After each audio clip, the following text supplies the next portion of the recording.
The transcription has started. Let me just wait for the recording. Yeah, there you go.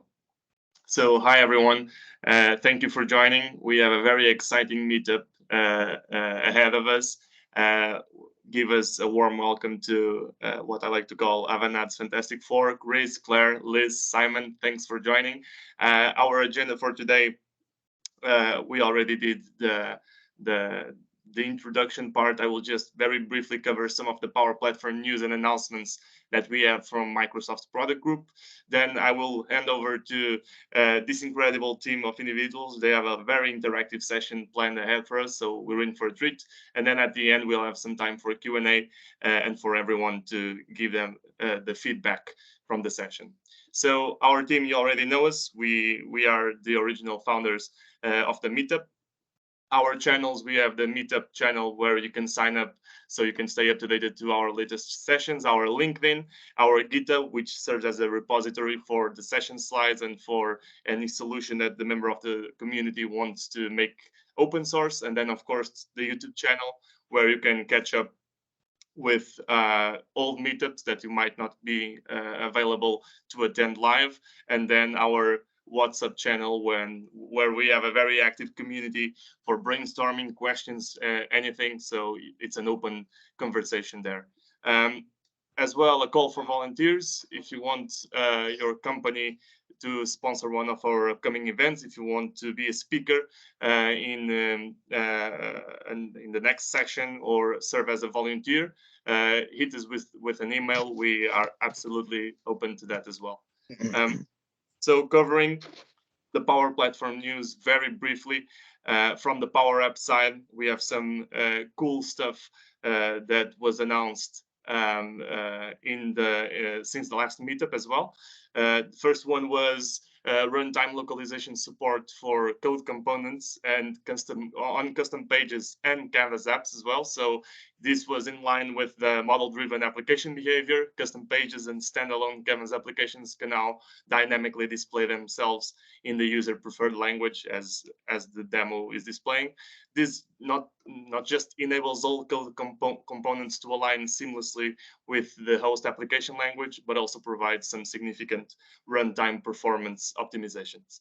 And out-of-the-box controls now have their localization data hosted and served via CDN as well. So this means that we can dynamically control the language from an end user perspective as well. Besides this, we also have the introduction of the Microsoft Power Platform API. This is a very exciting news for anyone that has some admin work as well. So over the years, the capabilities of the Power Platform have grown exponentially. So for admins to try to manage their tenant at scale, this traditionally meant that they had to look at tools like the PowerShell modules and the Power Platform connectors, for example. So this API serves as a gateway and a single API surface that really brings all these features together in a single endpoint. So it's api.powerplatform.com. So this means that you can use in the future this API for any of your administrative needs as well. Besides this API, we have a very inspiring customer story from Hearing Australia, which was an audiologist that adopted the Power Platform to transform their hearing loss prevention program. It's a very inspiring story that I advise you guys to check out. So basically they needed a system to help community engagement officers and audiologists to collect information gathered from their community visits. And then there was really a power user named Jackie that started to look into the Power Platform. It started building 2 Power Apps, and then it quickly evolved to model-driven applications, embedded Power BI reports, and several Power Automate cloud flows. And it completely revamped the whole process from the center and from Hearing Australia as well. Another cool features, the possibility of monitoring your data flow refreshes from a Power BI dashboard. This is an enhanced way of managing all of your refresh history. You can now use own managed Dataverse tables to report over your data flow data. This means that you can access these tables via the Dataverse connector, for example, in Power BI, and you can easily set up the dashboard for example, to extract information about errors, duration of the refreshes, and how many new records got inserted into your Dataverse tables. And this is just the warm-up for the news that probably will be announced at Microsoft Build, so get ready for that.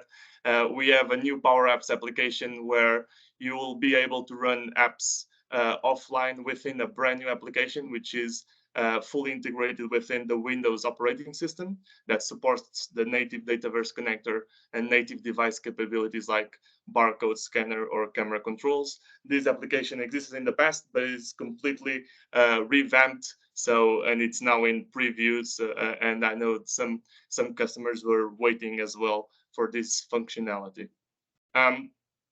Very exciting stuff as well with Wrap for Power Apps. So it's now in public preview. This enables you to create mobile apps purely from a mobile application development platform. This means that you can create low-code mobile applications with seamless end-to-end branding, and then you can also embed multiple Canvas apps into a single mobile app and distribute that app wherever your users are, for example, in official application stores, and even govern those apps with Intune, for example, or any application management service that you use.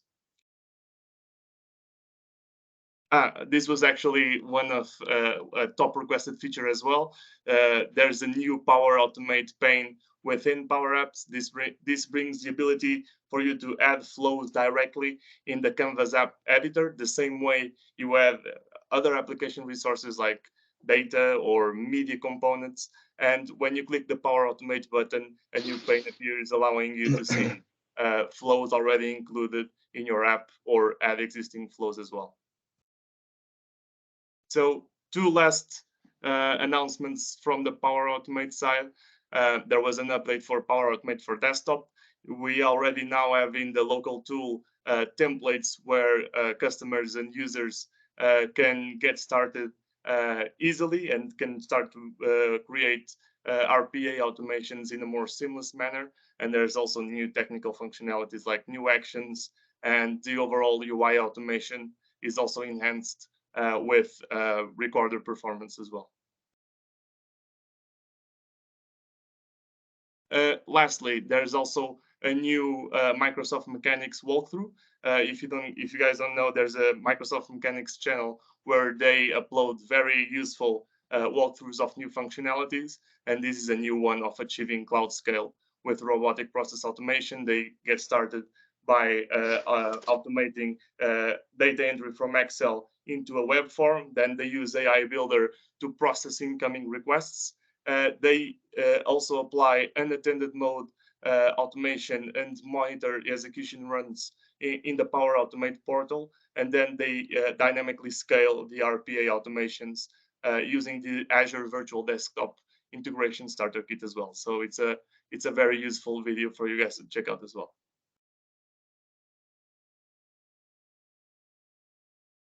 And I think my slide is actually jammed. Oh no, it changed the slide for you guys as well, right? Okay, so and now without further ado, I will hand over to Avanade's own Fantastic Four. I covered the news as briefly as I could. So guys, thank you very much for this session. You can take it away. Awesome. Welcome, everyone. And thank you so much, Rodrigo, for the opportunity to come here and speak with everyone. And thank you, everyone else, for taking time to join us today. I hope everyone's doing well and that you're off to a great day because we are so close to the weekend.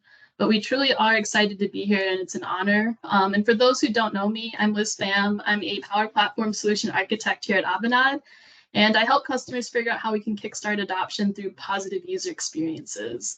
So we have a fun session ahead with the Fantastic Four here. Just a heads up, we're a very lively team. We love to nerd out about the Power Platform and all of its multifacetedness, if that's even a word. So we'll talk about the tripod, why each pillar will be critical to standing up a successful COE and how it goes beyond a COE.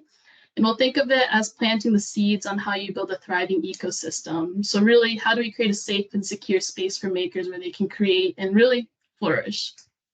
So I encourage everyone to ask questions, post comments in the chat. I expect shenanigans. There's already been a bunch there.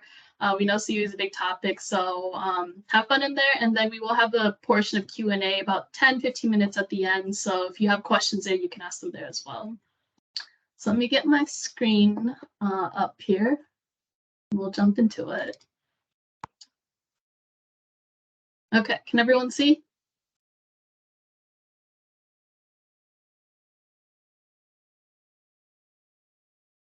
I'll take that as a maybe yes. Yeah, okay, can see sounds you. good.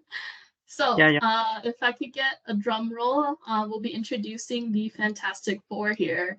And these are people I've had the honor to know and get to work with. So I'd love to show you the team if the slide would advance here. So first off, Claire, introduce yourself and then we'll just go down the line here. Yeah, so Claire Edgson, I act as the global lead solution architect for this merry band of chaos. Enterprise architect by trade, and my role is to make sure the customers get the right solution in the right way. Simon. Yeah, hi everyone. So we're all part of the same team. I'm also Power Platform SME, really focused on governance and user adoption, growing communities. And over to Chris. Hey everyone, I'm sorry my camera's broken. The funniest thing is I can hear Simon. He's hiding in the broom closet. Genuinely, he's anyway. Hey folks, my name is Chris Huntingford. I'm Avanade's global Power Platform SME. I have the privilege of working with this delightful bunch. I kind of feel like Claire's the one that keeps us all in line. So yeah, it's pretty cool. Anyway, yeah, this is a really great session. We're really excited to be here, and thank you very much. Hopefully you learned some stuff today, and hopefully we get to learn some stuff from you. And a big shout out to the the user group team. And yes, my new name is Make a Mysterious Man. Anyway, Liz, back over to you. Awesome. Thank you so much, Chris. So this is a kind of a good segue into how we're all throughout this session. We're all going to take on different alter egos to present different perspectives of this Power Platform tripod. So I'll introduce myself here. So I'm going to put my hat on as leader Lady Liz, and really my persona is really focused on, you know, who's going to figure out, you know, why we need this, how we're going to drive value, and ultimately at the end of the day, it's how do we figure out how to deliver that value to employees and ultimately customers, and can these tools help us get there? So really I'm like the gatekeeper of the value, so know that that's the perspective I'll be coming from. So that said, so let's get to it. If we think about Power Platform, we often kind of think about how it's a team sport, right? So a team sport means we have people working together towards shared objectives like making decisions or solving business problems. And when you play a sport, you're effectively playing a game, and games have rules. So when we think about these rules, I also think about how with Power Platform, we also have to establish rules as well. So I think of almost Power Platform as that game, right? So with the game, you have players. In our case, it could be IT, it could be the business, it's makers, it's end users. So it's really taking the time to figure out, you know, who's going to be all involved in the COE, and also really who's going to be using Power Platform and to what extent. From there, you have objectives. That could be in the form of training. It could be in the form of setting up rules. It could be, hey, we want to solve X amount of problems over, you know, a given amount of time. So it's figuring out what are these goals that we're setting because we're so interested in Power Platform. And then, of course, with every goal, when you play a game, you always have challenges. You know, you'll come across that moat and you have to figure out how to cross with all the alligators there. And that could be things as figuring out, you know, how do you send users or makers to the right environment to build a thing so they don't accidentally, maybe, I don't know, send it to Twitter. So those are some of the challenges that are set ahead. But even beyond the technical pieces, challenges can be involved with adoption. How do you get people excited with something that's so new? Like, how does Liz in finance, who's not super technical, get excited about the fact that she can use these tools now? Then we get to the system of rules. This is where standing up guardrails and governance comes in. If you think about every game that you play, you always open up the box or load the game, and then there's a set of rules. These are the things that you cannot break, otherwise you're not playing the game anymore. So we'll talk a little bit later about, you know, why it's so important to set up these guardrails. But more importantly, when you establish governance, that's that layer where you start to communicate to the players, like, here's how you play the game. Let's facilitate each other through these rules. And that kind of is a segue into piece number 5. Every time you play a game, there's always a level of interaction. So those are all the feedback loops. How are we communicating with each other to get the most out of this game and also to have a great time? So that, I hope, is an analogy that resonates with the group here. Power Platform, it's the COE is a governing body, and that's just one piece of this broader picture. So with that said, I'm going to take you to this place. We're going to go out into deep space where you can kind of see this COE start to transmorgify into something different. So don't worry, I promise I'll bring us back to a place where things will make sense again, but bear with me here. So a lot of the Fantastic Four, we come from a background of, science, whether it's biology, chemical engineering, astrophysics. And we often look at how, things can get infinitely smaller. You're getting into subatomic particles. You can get to the point where you're an atom, but then you can go beyond that. And what does that mean, and why does that matter to us? So before I get to that part, I want to start painting this picture that we all see things, everything from a different level of perception and awareness. So things can get infinitely smaller, but then things can get infinitely bigger. And as you go higher up this chain, things start to make less sense. And then inversely, if you go down the other way, things start to make less sense because we as humans, we function at like the Earth and universe level. So it's really hard for us to understand what's going on either end of the spectrum. So it's like, Liz, that sounds great. That seems to make sense, but what does that mean to us? So if we think about, in the context of businesses and organizations that we're a part of, when you move up and down that scale, you have tools. So that's like the subatomic, maybe molecular atomic particle level, right? You have these tools that can come together to do really cool things. But then the next layer up, you have governance and enablement.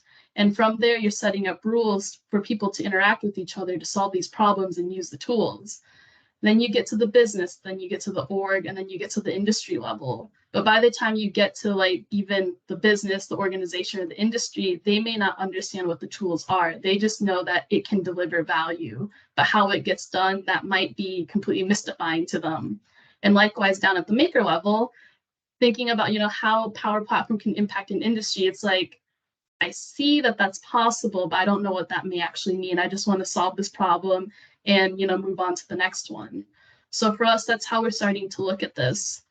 So you think about Power Platform, it goes beyond a COE. A COE implies that like, hey, we're bringing people together, we're setting up rules, but we're kind of elevating it and thinking about it as an ecosystem. And if you take a look at the diagram here, it shows that, COE itself is its own ecosystem, but it also plays with these other ecosystems. So how do we consider its effects up and downstream, and how can we really add value to support the maker community to realize value on either end of this? So I hope people aren't too lost with this analogy, but it's something that's really stuck with our team and thinking about, how do we make this meaningful and making it exciting and getting people interested in building, but then also realizing like, hey, I can solve a lot of really cool problems and I don't need to always call IT for help. So that said,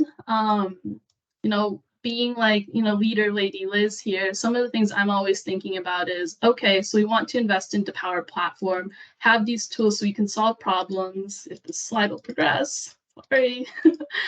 To solve problems at the citizen development level or all the way up to pro IT. So there's a lot of different problems that we can solve, but this tool set is made available for everyone. So I'm like, that's great. I really want to have this tool available to like my organization, but how do I unlock it? Because as a leader, I'm thinking about, well, I don't want my data leaking out into the Twitterverse. I don't want people running a test and accidentally emailing something to their personal account. So from the business perspective, how do I, continue in my day and know that our data is safe, but then at the same time, unleash creativity within the organization, really empower people in this community of problem solvers. So for me, it's how do we keep the organization light on our toes? So that way, if something happens in the market, we can pivot quickly and we can build solutions that help us, do our work and serve our customers at the end of the day. So this is where we're going to get into the concept of the tripod. So I'm sure everyone has seen a camera tripod. It comes as a unit, that it does a thing, but it really doesn't do its job until you actually expand out the legs and give it some good footing. Then on top of that, you can put the camera. So when we think about COEs, we think about how we're establishing the foundations through this concept of the Power Platform tripod. And there are 3 different legs of this tripod that we always consider when we go into a new COE engagement. And if this slide would advance, we think about governance and guidance. We think about the digital guardrails. And then importantly, Oh gosh. Think about the enablement piece. So how do you enable a community of makers and make this relevant for them and get them excited? So that said, with this session and the Fantastic Four, we have found ourselves coming together because we have found that every time we work together, it really highlights how we can stand up a COE. And so it's really important for these different personas to work together in order to really establish a strong foundation that you can build a community on top of. And if we can't work together, as you can imagine, that tripod starts to fall apart, or something will go missing and it will topple over. And that said, I'd love to introduce Claire and bring our digital guardrail guardian, the gatekeeper of security, to talk a little bit more about, where do we get started with that? Yeah, thanks, Liz. So my background is both as an IT admin, an IT manager, IT director, but most importantly, security. So I'm going to put the IT admin hat on here. So we're going to start looking at how do we make it this wonderful platform safe to play in. So I love this pose, it's so funny. So my role in this persona is to make sure that the platform is safe to use for everyone, and the IT and security are happy. And we can allow freedom for these developers to do their weird stuff, but from a perspective of protecting the business, that's the role I'm fulfilling here. I love the idea of cloning Chris. Okay. Liz, can you swap us on to the next slide? Thank you. So it doesn't look like some of my slides have made it through onto this one, but no problem. Yeah, some of them are there. Cool. So what we're going to look at is some key strategies that we, from an admin perspective, to protect the platform, have to think about what is it we need to do to make the platform safe. So we need an environment strategy. Now, too many times do we see customers that are just making environments every time they're asked for something. When we're making environments, we have to think about the data. We have to think about what data we're connecting to where, because I don't want to have finance and HR data in the same collection as maybe sales or social media and marketing. So when we think about how we're going to structure all these hundreds of environments we might have, we need to think data first. So why do we care? Because as a user, we just use our apps. But when we are really thinking about our environments, what we want to do is think about what are the dangers. Our first risks are sharing of connectors, being able to give people access to things maybe they shouldn't have. So we're thinking about things like the SQL connector, where you are sharing the connection. We also need to be thinking, the slides are jumping everywhere. We also need to be thinking about what we want to do with regards to the makers. So if you've made an app based off payroll, I, as somebody building an app on sales, don't want to see your data. So it's really clear to you to think about how you're going to work with your environments. Does it need to be regionally stored data? Am I going to use Dataverse at all? What structure do I want to put in to protect our data? The other side of doing the environments is thinking about data loss prevention. So it's very different from Office 365, SharePoint and Exchange. It's got its own unique thing. The only thing I can start and stop are connectors. Broadly, there are more things I can do. But for our data loss prevention, we need to think about what we want to block. Now, I'm a security admin. I don't want you to do anything. I'm going to block the world. And Chris and I have got a very funny slide that says all connectors, are suspicious unless otherwise. So you have to think about what you're going to allow. Most customers are going to allow Office 365 type connectors, but making sure that they're the business ones. You aren't going to allow anything you don't use. People need to ask for the stuff because you don't want to give them freedom to connect your payroll to Twitter. We've seen it. Trust me, it gets ugly. So data loss prevention is about what I can use and what's blocked. And if Liz can jump to the next slide, I think it's in here. no, maybe this one's fallen out. We've got the three different types of blocking we can do. So we've got business, non-business, and blocked. Blocked is obvious. I'm not going to let you near it. You're never having Twitter in my lifetime. Go away. Business allows multiple connectors to play with the same data. So I've taken something from SharePoint, I've done something in Outlook with it, and I've put it on a OneDrive. My data has flowed through that set of connectors. Non-business is allowing me to use a connector to do something on its own. I'm taking data from my app and I'm throwing it at SAP. So we have to think about what we want globally. I don't want any of you ever to have Twitter, so that's a global policy. And then I might want you to have something special in Chris's environment. Liz might need SAP. Simon might need Oracle. So we can do lots of policies as we go. Now, remember that with the multiple policies to one environment, you've got to think about what that impact is. You've got a global policy and you can make exceptions. So policies are one thing. The next thing on top of all this we've got is security. So we've talked about what we can block and how we consider our data. Now, how do we lock this monster down? We are unique as a platform in the fact that we can touch anything. We're not just SharePoint. We're not just Exchange. We can connect to all these wonderful toys. Now, I'm going to stop you playing with Twitter, but what happens when you've built something and you're sharing it to the wrong people or to the wrong place? So this is where we work together with some of the other technologies. We need to make sure we're thinking about how user access is done. So most of us will connect via Office 365. But if we're not, how are we handling that? How are we handling credentials to bespoke systems?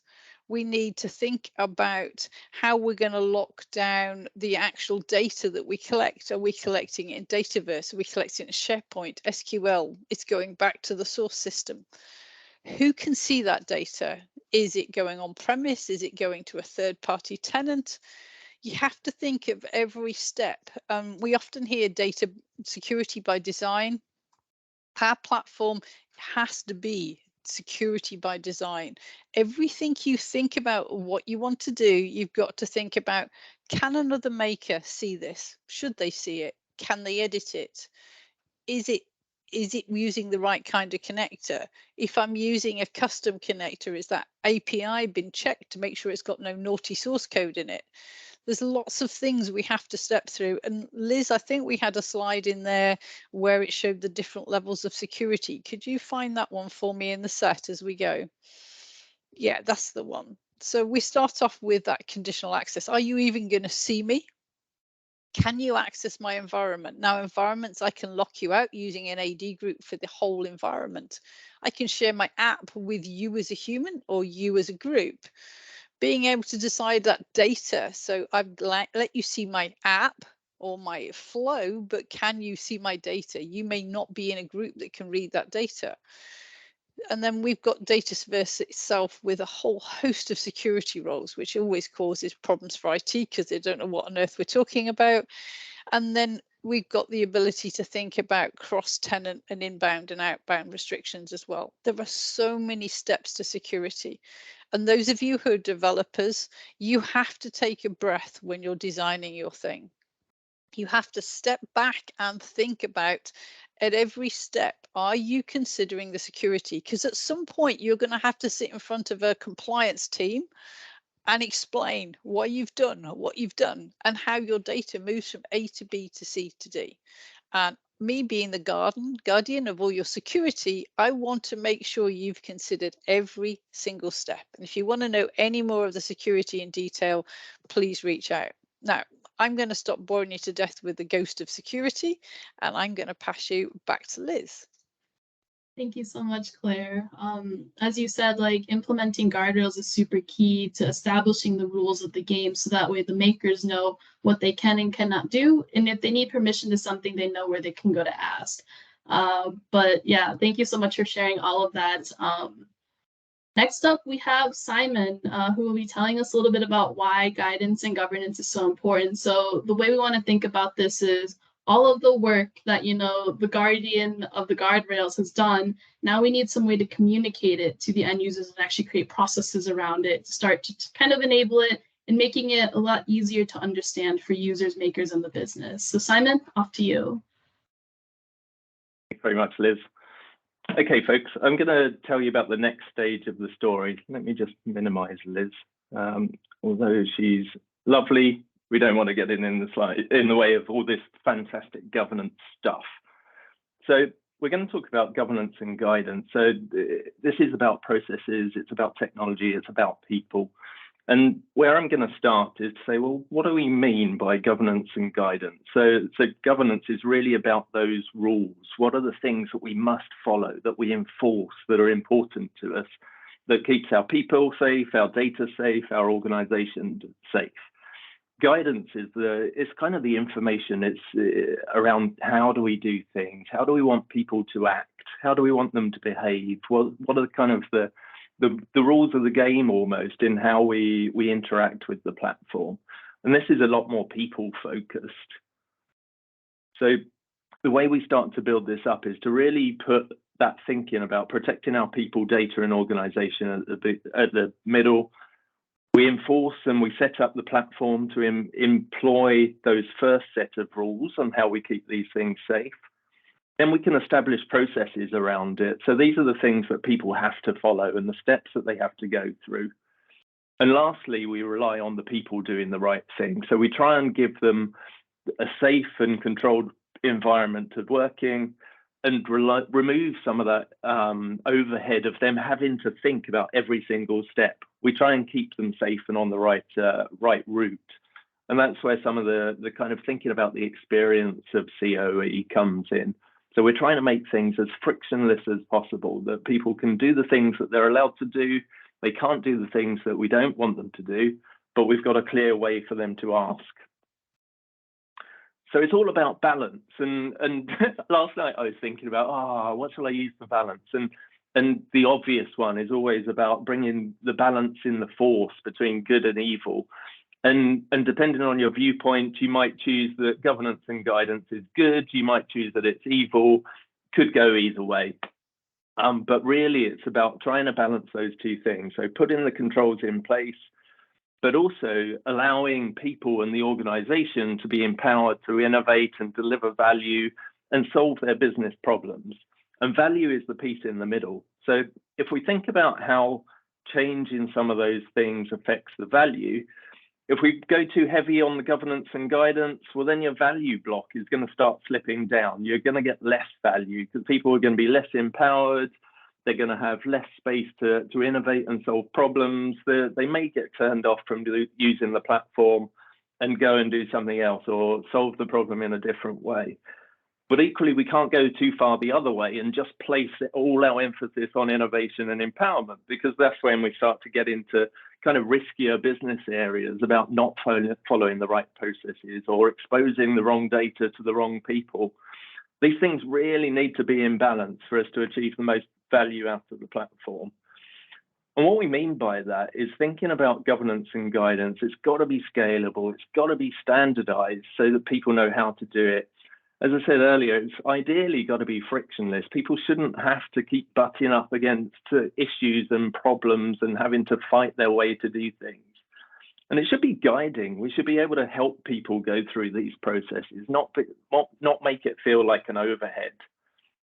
And the thing that comes on the other side of that is really in educating people about how to work and why certain things are important, supporting them through those changes, supporting them through any challenges that they've got, and executing any of those processes, encouraging them and celebrating them and really making them champions and telling the rest of the organization about how they've done something really well or how they've helped us improve our processes. It all encourages people to do the right thing and go through the right routes. So to carry on the Star Wars theme, I went on a bit of a rabbit hole into Star Wars pictures after coming up with the balance of the Force. So how does it work in the real world? And you can see the trade senate there, much like the real world for us as well. So it's all about this scalable idea. And if you have a look at the pictures there, so Power Platform solutions, they can be anything. They can be something, me putting a Power App on top of a SharePoint list, and my immediate team, 2-3 people, is making their experience with the process better, is capturing higher quality data perhaps, but it's not doing too much of any additional risk or maybe around that particular process. But at the other end of the solution scope, could be something enterprise-wide. It could be using personal data. It could be a business critical solution. And these different things, we can talk about them in terms of different t-shirt sizes. So we don't know what all of the components are that would make something large or medium, but we know that large is bigger than medium, medium is bigger than small, and we can think about structuring our governance in that right way. And ultimately, our goal is to try and help people build the right thing, build it right, and build it well. So the first way we do that is through technology. So whilst we're building our Death Star of a Power Platform, it's about thinking about those t-shirt sizes, those different levels of complexity or risk or value or criticality, and thinking, well, how do I set up my environment strategy so that I'm building the right things in the right way? DLP strategy to make sure I'm only releasing the right connectors to the right groups based on those different sizes. I can manage my security in different ways as well. So you may have a really simple security model at the personal productivity end. You might want kind of a more complex data model at the business critical end, with people having different visibility to different pieces of data, field level security, table level security, all that kind of grand stuff. And equally with processes. So trying to enable people to do their best work and solving their problems. So for something really business critical, I'm going to need some robustness around it. I'm probably going to want to make sure that I've got the right team involved with the right skills and the right capabilities and the right capacity. And to do that stuff, I'm probably going to need to go through governance, and I might need some budget for licensing.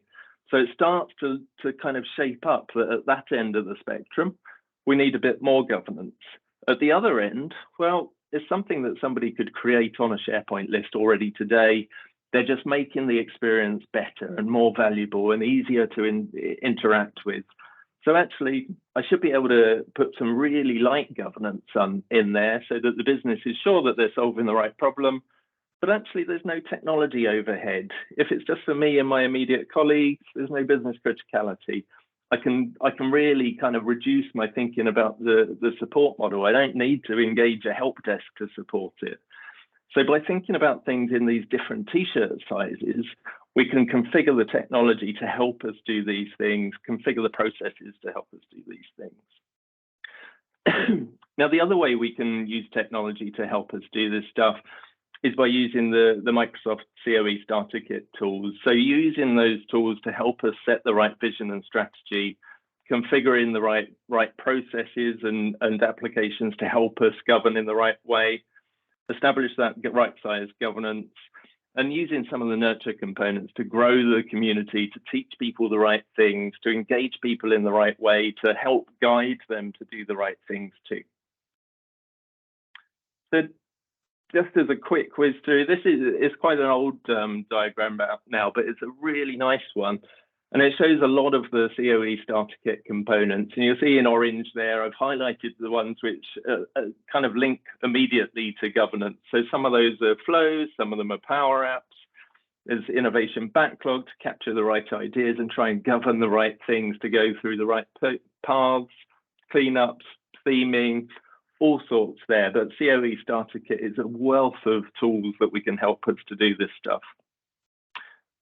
And process. So this is the cloning process. And fortunately, we've tested it on cloning Chris, and you saw that he was in 2 places almost at once earlier. But fortunately, there aren't thousands of Chris's. So to govern this, so we can define these processes again based on those different t-shirt sizes. So we've got different use cases coming in of different sizes, different values, different criticalities. And we can place a framework around that and put some decision making in there to help guide well, what is a large? What is an extra large? What would make a small? And based on that, we can then triage, well, what are the type of personas? What are the capabilities that that maker is going to need? What kind of architecture does it need to sit on? If it's something really simple, SharePoint's probably okay. If it's a small, simple data model, if it's something big and complicated with millions of rows, probably not SharePoint. So then we're talking about SQL, or we're talking about Dataverse. And we can then think about, well, how do we deliver these things? So how do we use experience design or UI or UX design to really make sure those things used by thousands of people really do have the effort put into it to make sure that it's useful and it's valuable and it's easy to use.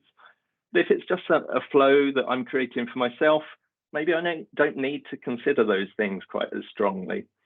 Same with processes and standards. So you might decide that if I'm creating something organizationally used, well, then I'm going to need to align to the branding standards for my organization. If it's just for me and a small number of people to run a proof of concept for 3 months, maybe I don't need to spend so much time on that stuff as well. We can think about all of these stages, so right through to sustaining our solutions. What does the support model need to look like? We can scale those things. What does risk management need to look like? How often should I look at some of the data around my processes?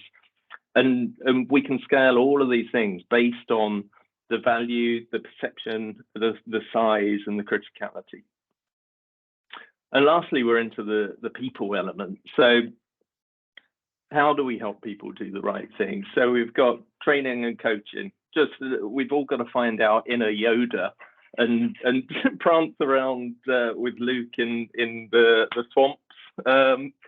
But equally, we can use communities as well. So bring in together people with the same interests, with the same passion for the Power Platform, just like us lot, where we want to share ideas, we want to share solutions, we want to share approaches, we want to help each other solve each other's problems. And the broader we can make that community, the better. So it could just be makers.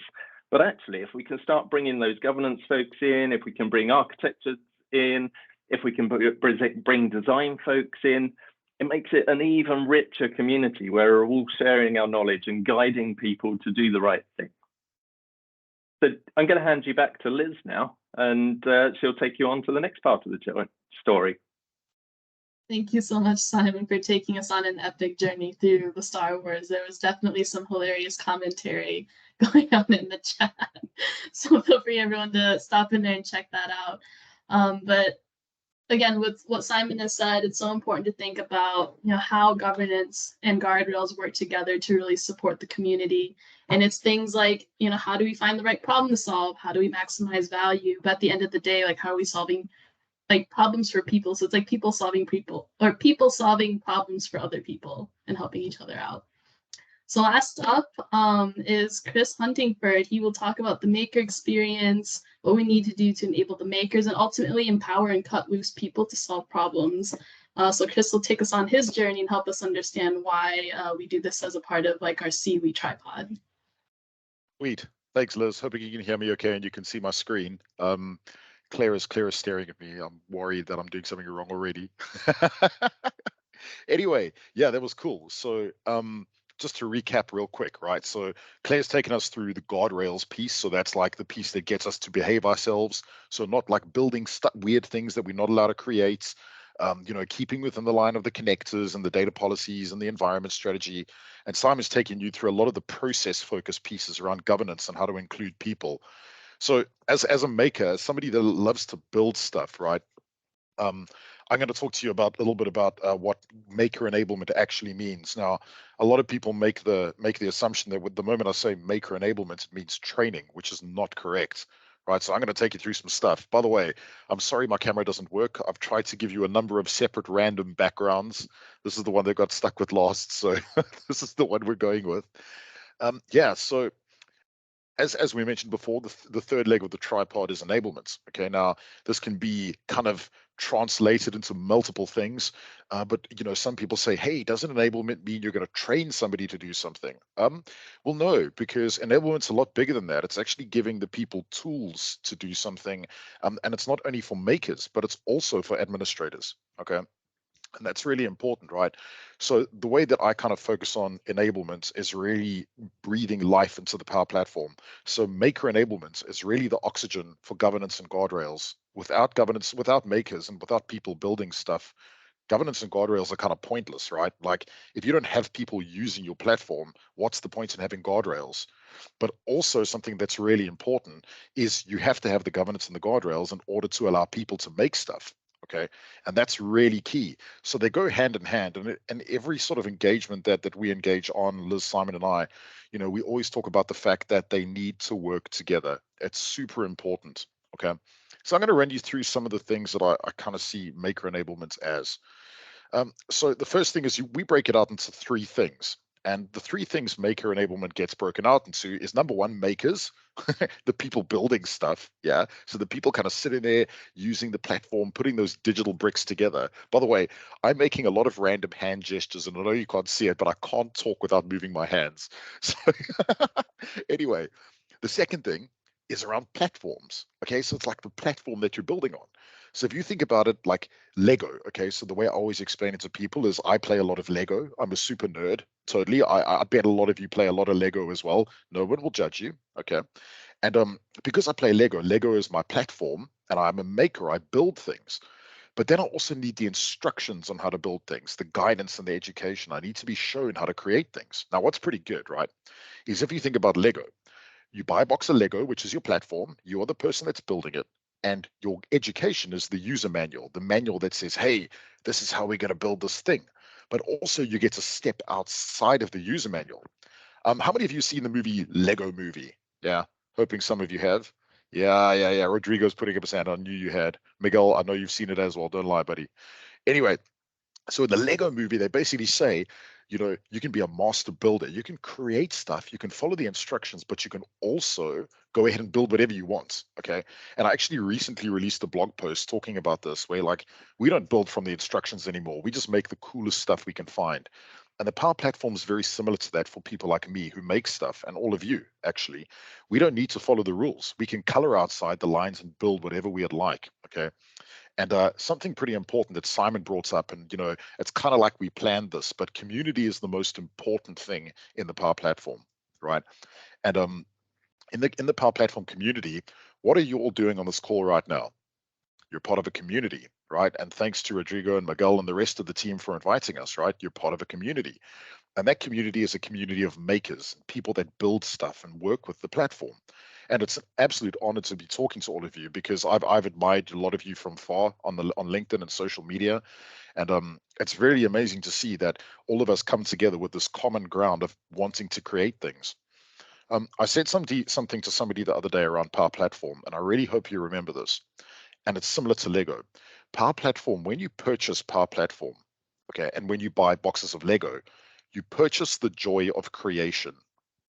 You don't purchase a thing. You purchase the ability to build something, okay?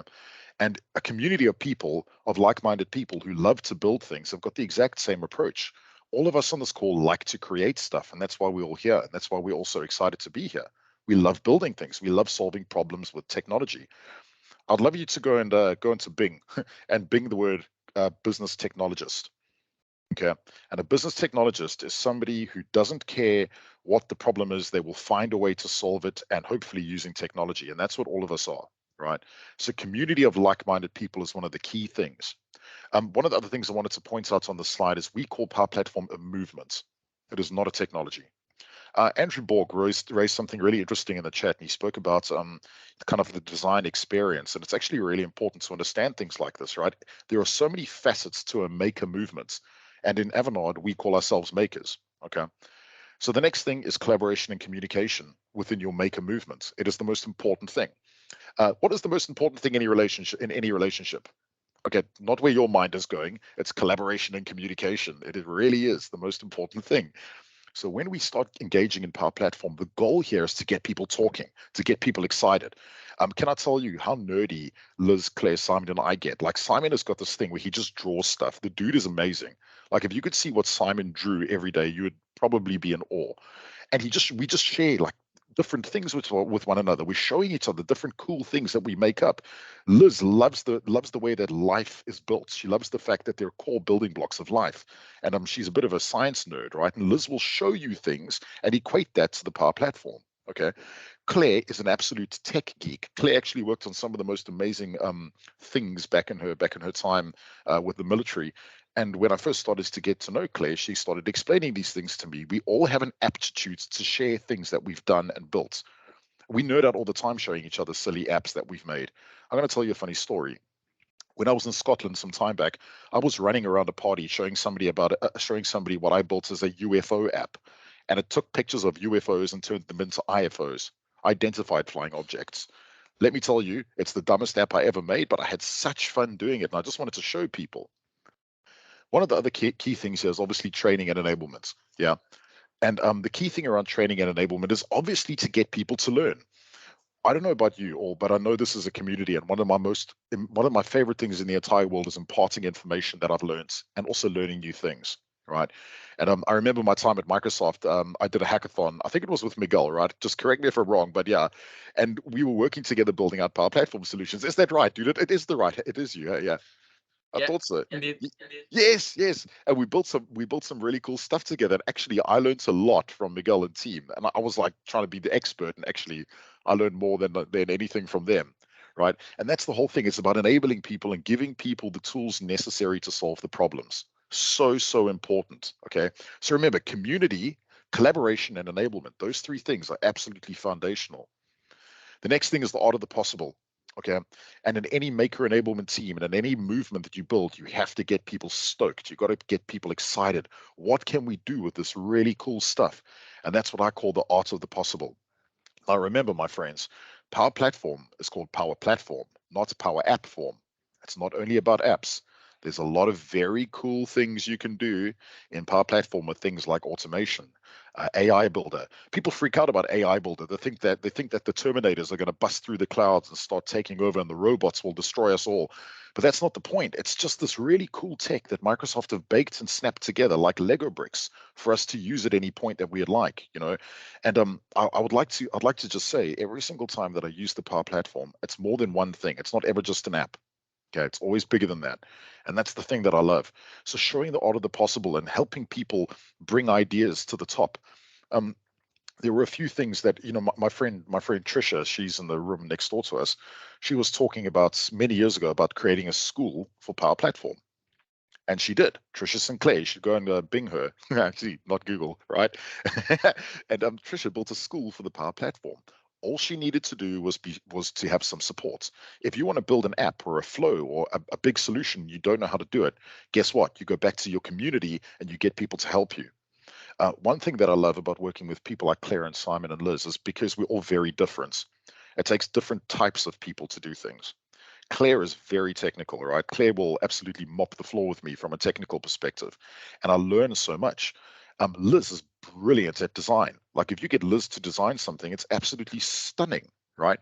And I could never do that. Liz understands what people need. She gets really into the heads of the users.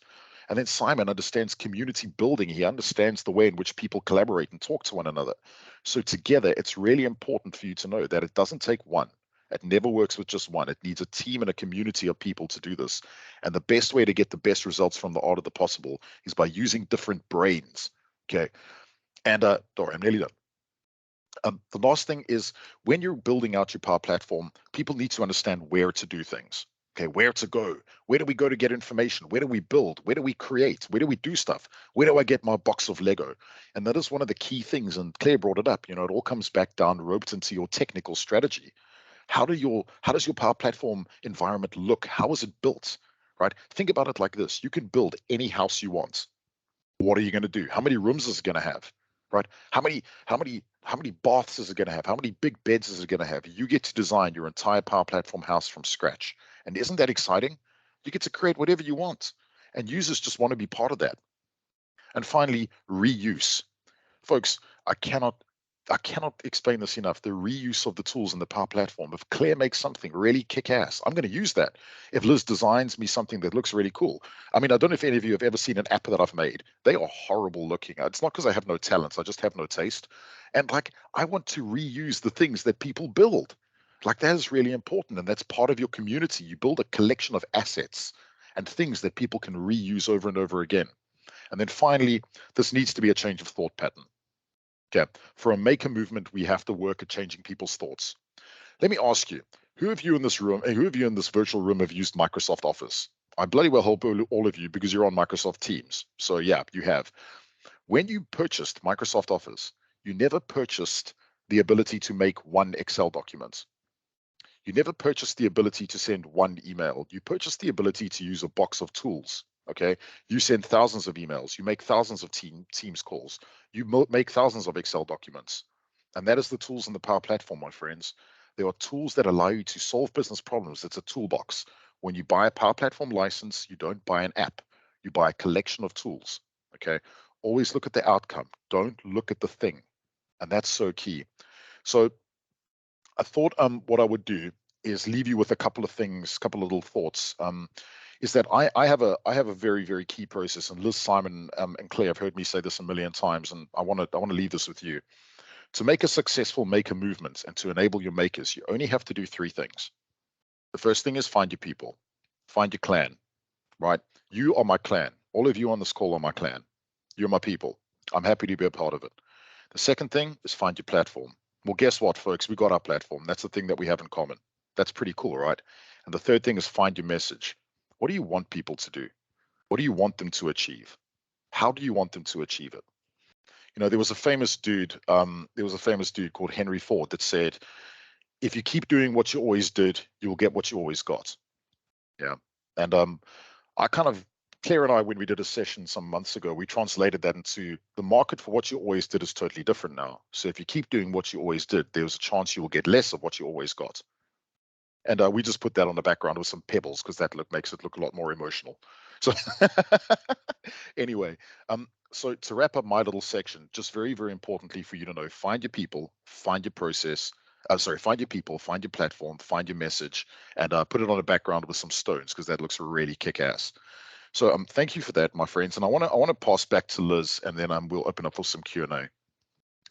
Thank you so much, Chris. Always so inspiring. Also, Simon, Claire, like from all of these different perspectives that we've shared today, it's really hard to not imagine how it's so much more than standing up a COE. You're setting up an ecosystem, you're creating this maker movement, and you're building community. And really, the tools are allowing you to connect with other people and kind of figure out, like, where do we go from here? So it's super exciting. But I feel like we've covered quite a bit of ground, haven't we, today? So, you know, with what we've talked about here, I kind of want to go back to the concept of the ecosystem. At its simplest level, we're thinking about people, process, and tech, and there's that relationship there. But when we talk about going from an ecosystem to community, it's reminding ourselves it's all about finding common goals, setting up policies, you know, giving people access to tools. And at the end of the day, you're creating a sense of belonging. And like Chris's 3 bullet points he left us with is find your people, find your platform, and find your message. That, like, if there's anything you walk away with, those are 3 ingredients that will always help you stand up that community, whether it's a COE for Power Platform or it could be something else. And this will eventually lead to building that trust and people wanting to go along with you in this journey into this unknown deep space where nothing makes sense anymore, but somehow it's really cool and fun. So whenever you're thinking about a COE and you need kind of like a mental visual to hang on to, always think about the Power Platform tripod. Do we have guardrails? What's the governance and guidance? And how are we enabling people and really starting to stimulate and getting people excited and the makers just, you know, knowing that they have these tools available to them? Because in my mind, I'm like, at some point in time, I would love to see Power Platform just be such a household name as using Office 365. It's just another set of tools that you go across the bar at the bottom and you tap on it and you make your app, you make an automation. Like, that's pretty cool, like that future that's ahead. So that said, I'd love to transition into a Q&A session here. So we have a couple minutes and we'd love to hear what people are thinking about and have a conversation. Yeah, thanks everyone. Thank you, guys. Actually, that was a brilliant session. I think it was really inspirational. I actually have a question just to throw to you. And I agree. I think you really explain adoption, governance, and the overall use of the Power Platform in a very clever trifecta, right? And I actually work with enterprise customers in Portugal in Power Platform workloads as well. And what I've been finding in the last 3 years from now is that Power Platform, may, particularly on the business teams from the customers, is starting to bubble up, and it's starting to increase exponentially the amount of awareness, the solutions that are built. Even this community is growing at a rapid pace. I think it's a very good reflection of that as well. But more often than not, that innovation that is starting to bubble up in the business teams is quite often not matched by at the same level by the IT department. So what I would ask to you guys is, I don't think you probably have the same pitch to the business teams, which are kind of already bought into the whole concept of the platform, as you have to the IT folks out there. What do you think really is the turning point to really bring these IT people on board with all of this concept of democratizing innovation through Power Platform, as Microsoft did for Office 365, for example? Do you folks mind if I take that one, and then we can I'll pass over to Claire? Is that cool? Right. So Claire and I have to be very careful here because we're sitting across from one another. So basically, I have to be on mute while she talks and vice versa. Anyway, so there's two things. And Rodrigo, that's a good point, right? So actually at Avanade, one of the things we've discovered, and I discovered it while I was actually at Microsoft, is that you cannot have the same message with the business folk as you do with IT people. And look, folks, if you're a customer on the call, and I would really encourage you to take a very similar opinion on well, at least approach that we've taken, is that number one, IT people are historically a little bit afraid of Power Platform. And the reason is because they feel as if, the business is going to run nuts and going to build all these apps and flows and break everything. My friends, I hate to say it, but if that's your worry, a Power App doesn't magically give you access to data. So your problem is not with apps. Your problem is your data. So that's the first thing. And we've changed our messaging quite substantially around the way we talk to people. And we say, look, governance and guidance from the IT perspective, we don't even talk about apps. Actually, we just say, look, there's a really good way that you can govern this platform, better a governed free market than a black market you don't know. So at least give people the tools to build, right? And then obviously with the business, we'll go full hog on the art of the possible, but we always try and make sure that there is a relationship created, and we're happy to facilitate the relationship between the business folk and the IT people. And that's just how I've experienced it. Claire, I know you'll definitely have something to share here as well. Yeah, so from my perspective, exactly what Chris said about how you talk to general IT, but the biggest showstopper for most businesses trying to scrabble into Power Platform is the compliance team. Now, you may have one security dude, you may have a whole team, you may have IT acting as your security guardian. So what you have to do right at the start of going strong with Power Platform is actually sit down with them and go, what is this stuff?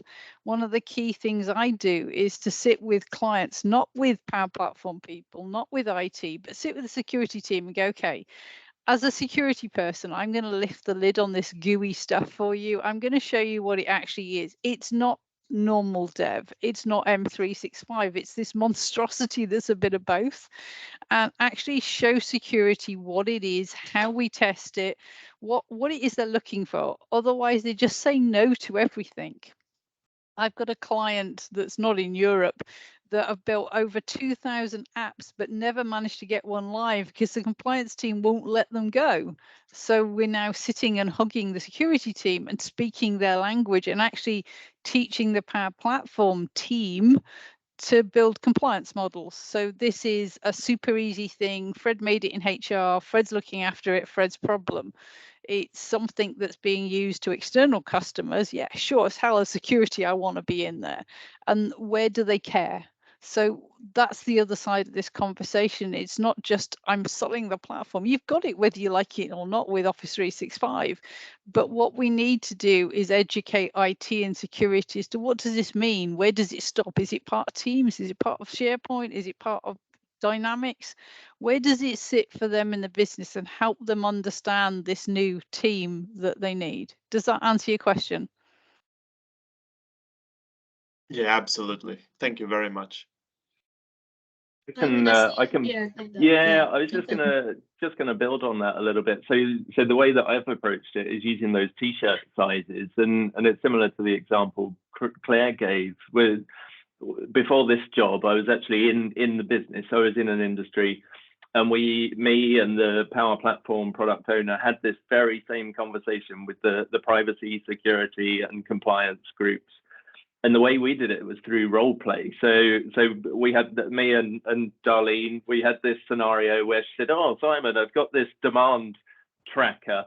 At the moment, it's in Excel, but it doesn't work very well. Can you give me a way to do it better?" And I said, "Oh, okay, sure, Darlene. Well, we could put the data in SharePoint. We could put a Power App on top. We could plot it in Power BI.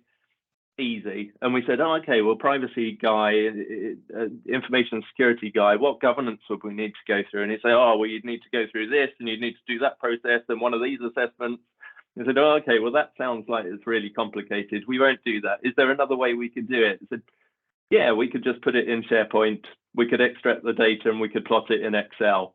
What governance would we need then?" And he went, "Ah, I understand." So really using those simple examples to show that citizen development doesn't have to be scary. And then we set up the platform to enforce those controls to help keep people and data in the organization safe. Thank you. Yeah, on your point, I think Power Platform can actually be a way of solving some major shadow IT problems that exist today, actually. So I think that's a pretty valid point. Go ahead. Yeah. Hey guys, thank you so much for your session once again. It's an absolutely honor to have you here. My question, well, you've already talked about this governance stuff, the balance between the flexibility or not flexibility and security, those kind of things.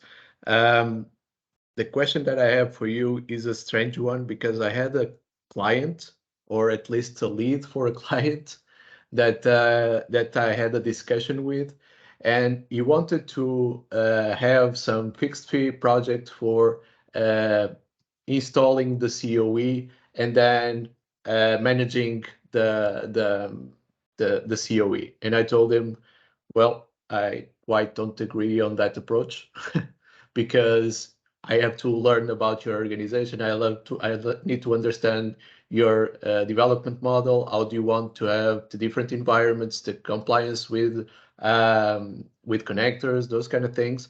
And this is a work in progress, not something that is closed from end to end. But then he said, "Hey, I just need to compare proposals, and I need to have something out of the box. If you make some assumptions, go ahead and do this with you." And that is a type of work that I quite don't agree with. And I wanted to hear your thoughts when you are approached with these kind of problems. Yeah, I get asked that one quite a lot because they just assume it's a service. Now, I have seen partners just do that as a service, but you're absolutely right. When I get asked that question, and I was asked it last week, is you're asking me the wrong question. You're asking me to just set up a tool, but what you don't understand is what that tool's going to tell you. So yes, we do set up Centre of Excellence. We do add extra toys around it to make it clearer to monitor the thing. But you're going to work with me to decide, and maybe sometimes they don't know what they want, which is more common than not. We're going to start from that Centre of Excellence base, and we're going to build out and look at what you've got. And then we're going to work out how to rationalize it in a way that you can continue to grow, because I've turned up to clients with over 1,000 environments they didn't even know they had, or they've got already 100K Dataverse for Teams environments, and it's everywhere. So yes, I've opened the door, I've looked at your stuff. You're going to now work with me for a number of weeks while we agree what your next steps will be. What is it you're going to do? So they don't necessarily understand environment management yet. Let's have a couple of sessions. Let's look at what you've got. Let's start to move you to the right place. Same for DLP, same for security, because they go, I just want this service. To do what? You don't know what you've got, so how can you tell me what service? So it's a mixture. We always start with the Centre of Excellence kit. We open that door, freak them, and go, oh, look what you got, and then go, okay, from this, knowing our experience, you're going to want to have, yay many hours thinking and looking at environments. We'll help you come up with a base plan. You can alter it, but let's have a base plan. Same for DLP, same for security. But it's an ongoing thing. Every time your business has a new thing, or Microsoft brings us a new toy, we have to review. So it's an ongoing thing. I'm not just a service provider here. Does that answer it? Yeah, for sure. And that's what I told them. I completely aligned on what you said.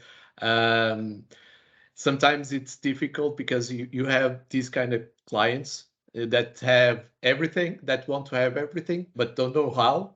And then those clients that already have everything, and then they don't know that they have it.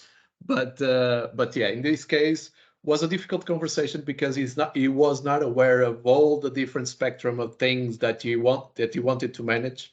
And then I had to bring him to down to earth to align his expectations, because the way I see these kind of platforms is something that we keep always working on and in progress. And at least it's the way I think. Yeah, we often start with a very simple checklist. Right at the beginning of the conversations, if you want us to come in for Centre of Excellence, that there's the install, there's a bit of discussion to look at it, then there's a environment, DLP, security, and then the rest. It's the rest they don't even think about. Go on, Chris. Sorry. Obviously, I told him about that. I told him, obviously, I can do an assumption of what I think it's best for you. Yeah, for sure. But then this is a work in progress. But then the discussion took a different turn, because then he said, okay, but I want to be agile. I want to open everything for everyone. I want to do stuff. Yeah, but you said before that you wanted safety and security and blah, blah, blah. So always a hard conversation around governance. And I always tell my clients, this is a broader conversation. I could keep talking to you around the day about this, but yeah. Thank you. Yeah, one thing I'll just stick in there as well. It is a hard conversation, and the four of us have to have it all the time. One thing we've started doing is we do these things called experience sessions, and it's around educating people. Now, like I said, folks, if you're a partner on a call, this will work really well for you. If you're a customer of the Power Platform, this will actually also work pretty well for you. But number one, the experience sessions show what's really under the hood, right? So like one of the things that Claire and I did quite recently was we built an app without a Power Apps license. You don't need a license to make an app. So we made an app, we connected it up to Twitter, and we were able to share SharePoint data onto Twitter pretty easily. And that's the kind of thing that you're doing here, right? Is that the Power Platform is meant for citizen dev, but it's also meant for governance. So you actually have to, the customer education piece is really difficult. And also customers on this call, if you aren't getting that type of thing from your partner, you should be asking that. Really understanding what's going on under the hood is the most important thing. But the education piece is hard. And one of the things we say in Avanade is we call it's the trough of disillusionments. And I'll see if I can send you guys a graph. But basically, it's a little dip where you have to you discover the Power Platform, then you have to spend quite a bit of time learning. And if you can get through that dip, it actually becomes really amazing. But again, it's hard for you and it's hard for your customers. And I know that. But it's cool. Once you get it right, you create a really good partnership between the two of you, and you get to take the platform to new levels. But it's a great question, Ricardo, honestly, and it's something that everyone is asking. Thank you. Cool.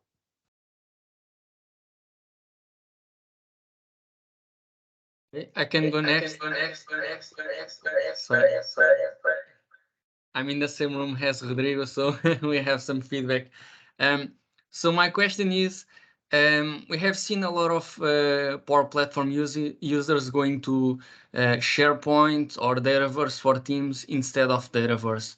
And then sometimes that creates some problems in the future. That also happens a lot because, of course, SharePoint is the freemium version. So, and sometimes the users want to avoid to have the paid license. How do you approach this type of situations? How do you go from 0 to 1?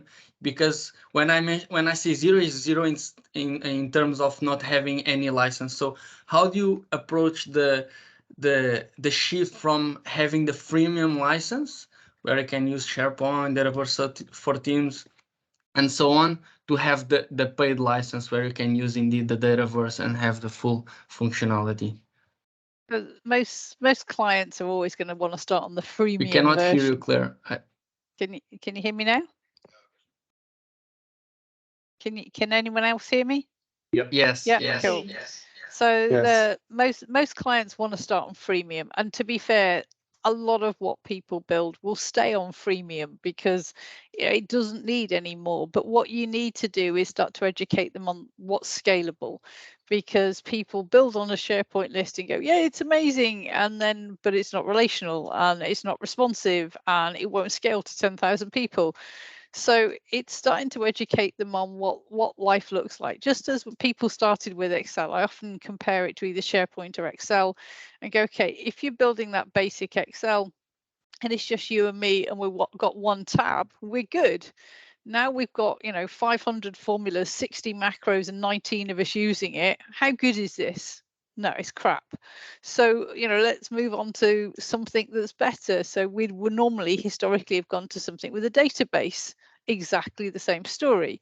So yes, you could have started on SharePoint, but if we want to have volume of people or volume of data, we've got to think about where we go next.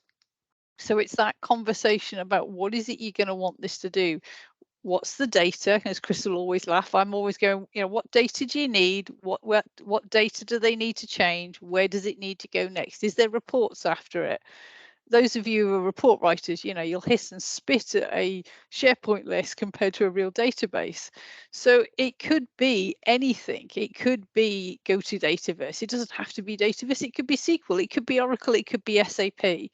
But it's that scale conversation. And when it's a business person and they just don't understand, you go, there's 19 of you on an Excel. How well does that work? And they go, oh, it's awful. Exactly. That's why we need the next version up. This is the big Excel, which is Dataverse. Go on, Simon. Yeah, and I was just going to use the example that I used earlier to bring it to life. So that triage part, you've got different solutions of different scales, different complexities. Some will have a simple data model, some will be really complex, some will be a few hundred lines of data, some will be millions of lines of data. But then you've also got that type of data. So is it personal data that I really need to look after? Is there business criticality around the solution that if it falls over, everything is going to end? The whole company is going to come to an end. And you can use some of those criteria to steer the business thinking towards one data source or another. So if it's small amounts of data, it's one data table, it's not personal information, great, SharePoint, knock yourself out, do as much of that as you like. But if you really value your data and you've got to be kind and caring about it, especially if it's personal information, well, then you're going to need a proper data source with proper security models around it. And you're going to need people that know what they're doing. So you're going to have to invest if that use case is worth it to you. I want to jump in and add on to what Claire and Simon have talked about. So I tend to come further upstream around the user experience part, where it's like, what is the problem the user is having? How are they functioning? And actually observing like them going through a spreadsheet with like 50 different tabs and understanding like, where are you actually getting this data from? So like in my mind, because I sit in kind of that ideation prototyping phase, I just start building the Power Platform and showing them like, hey, in some alternate future, like I can connect to this thing that's in SAP to save you the time from doing an export to an Excel to get to the state where you have multiple versions. Instead, we can kind of cut out the middle person and show them that there is capability to get directly to the source. So I think that's like one really nice thing with Power Platform is it not only can solve the problem, but it can function as a prototyping tool where you can actually test some feasibility and show that it is possible. You don't have to jump through all these hoops to get to your data. Right. I can't hold it in anymore. Honestly, I cannot understand how people just disrespect data so much. It's like, oh, look, we've got something for free. By the way, it's never free. If it's free, you're the product. And it's like, okay, I'm going to put it in something free. You know, the National Health Services in the UK thought Excel or a spreadsheet was a good place to put all their bloody COVID records. And then 15,000 of them got lost. You know, let's give them a clap, right? Ultimately, here's the thing. If you respect your data and you don't want to get fined and you don't want to, there we go. If you respect your data and you don't want to get fined, okay, and you want to actually keep it, you know, keep it safe, just stick it in the right data structure, like SQL or Dataverse. You've got built-in security. You've got all this amazing stuff. SharePoint is not a relational database. Neither is Excel. Okay, Access is not even a real database. So I'm going to get into trouble. Anyway, seriously, I remember sitting in a coffee shop once with somebody, and they refused to pay for a per app license to use premium connectivity. And the coffee in their canteen was more expensive than a per app license. Yet a GDPR fine would have cost them 4% of their revenue. Well done, folks. That's how you treat your data. Anyway, I'm going to not rant because I will literally be here for an hour. I think poor old Miguel and Rodrigo know this already. But yeah, just look after your data. We're coming down, Chris. Thanks, Chris. I know we're coming down to the last couple minutes here. Miguel, I did see you had your hand up and wanted to make sure we could get to your question. Oh, Chris, I see you now on the camera. It was me who made the question. Oh, okay, got it. I just saw my hand up. This was just a question to bring up the discussion, but really thank you for all the your comments. I think we are all aligned on the vision. All right. Whoops, sorry for the bit feedback. So we are heading to our last minute, so I will wrap this up. In name of the whole Power Platform Portugal community, thank you so very much, Chris, Claire, Liz, Simon. It was an absolutely legendary session. I think everyone enjoyed it very much. It was very interactive. The Teams chat was bubbling up with nonsense and very much sensible questions and comments. It was a very fun session. Thank you for that. We hope to welcome you in Portugal, not remotely the next time, but in person with the remaining of the community. I think everyone is in need of a in-person meetup for sure. So thank you so much, guys. As a wrap up, let me just remind the rest of the community of our channels. Please sign up to the meetup. We try to keep different sessions as time passes, and we hear your feedback as well. Our YouTube channel has all of the recordings for the meetups. And lastly, your feedback is very much important to us. So it's what drives the planning of future meetups, about content, about speakers. So please, if you give us your feedback, that would be very much appreciated. And to conclude, I once again want to thank Team Avanade, the Fantastic Four. Thank you very much for this session for the Portuguese community. You were very welcome. Thank you, guys. Thank you so much. You guys rock. Thanks, everyone. Bye-bye. Later. Thank you very much. Have a good one. Thank you. Ciao. Bye.